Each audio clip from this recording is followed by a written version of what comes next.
Okay, today I'm going to teach you how to make this amazing, delicious maple salmon, okay? So first we're going to make a sauce or glaze for the veggies and the salmon. So I've already melted a 1/4 of a cup butter in my mini cake mold. So I'm going to add that here to my stainless mixing bowl.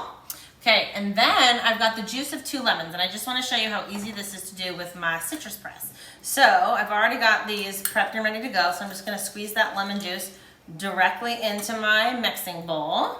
And you can see how awesome this citrus press is for getting the juice out. It just kind of gets every last drop out of there, which I love. And it's really easy to use too. I'm not having to squeeze hard at all to get all that yummy, delicious juice out of that lemon. And so there's holes on the bottom if you haven't figured that out yet. So it lets the juice come out, but my seeds are staying in the citrus press. And then when I tip it over, it's getting that every last little drop out. So I squeeze it tight, and then I tip it over and get the last little bit. Okay, so then I'm gonna add a 1/4 of a cup maple syrup. We love our maple syrup.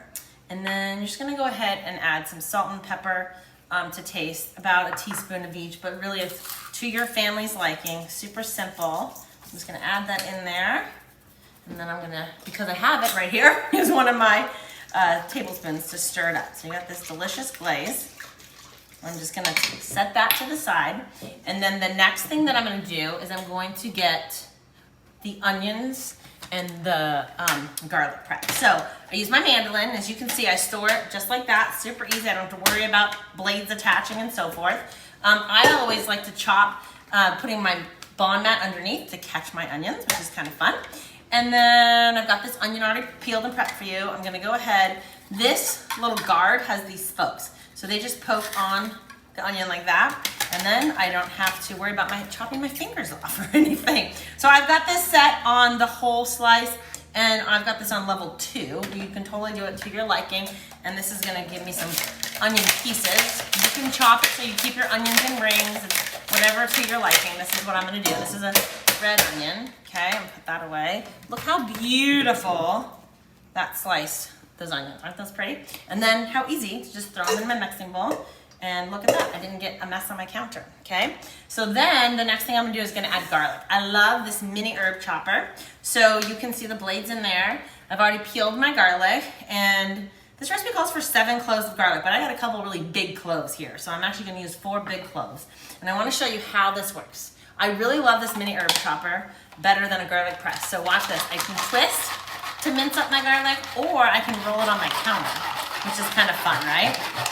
Okay, so now I did forget to grab my mini spatula, but I have one right here. I love our set of 2 mini spatulas. They're perfect size for the Eco Chop and also getting in here like this.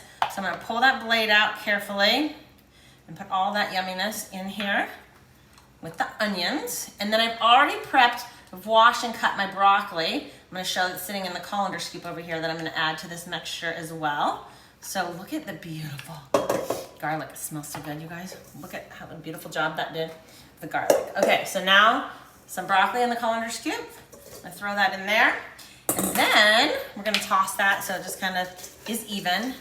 This color is just so fantastic for this recipe and the flavor. So then I'm gonna take about 1/3 of this. You guys, you don't have to measure it and be perfect, but you just want some of that delicious flavor on the vegetables. So I'm gonna kind of toss that around, and you wanna save the rest of that to go on your salmon, okay? So now, my salmon is sitting here on my deep flexi flat. So if those of you familiar with Boncook, you know we always use the perforated baking sheet underneath. So I've got my deep flexi flat on my medium perforated baking sheet, and then my beautiful fillet of salmon on there. And I'm just gonna take these veggies and arrange them around the salmon. Doesn't this look gorgeous, you guys? So pretty. And then we're gonna put the rest of that sauce on top.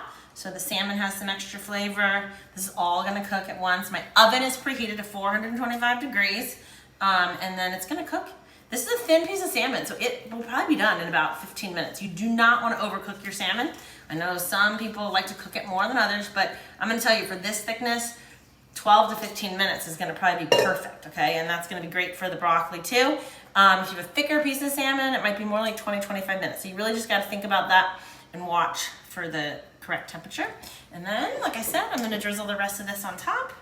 This is actually quite a bit, so I'm just gonna go a little bit, and then I'm gonna reserve this juice and put some on the veggies. So I got a little extra, but again, Your piece of salmon might be bigger.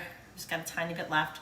And then look how beautiful that looks. I'm gonna go put that in the oven, again, 425, and we're gonna check it in about 15 minutes. Okay, so my salmon came out of the oven. I was right, 15 minutes was actually a little too long for the thickness of this salmon. And so you wanna put your instant read digital thermometer in, and USDA says 145 degrees for salmon. I will tell you it is too much. So I would say pull it out at 135 and it'll keep cooking as it goes. So this is definitely safe. And honestly, like I knew, this should have probably only been about 12 minutes at 425. So, but look how beautiful that is. What a great meal we're gonna all enjoy.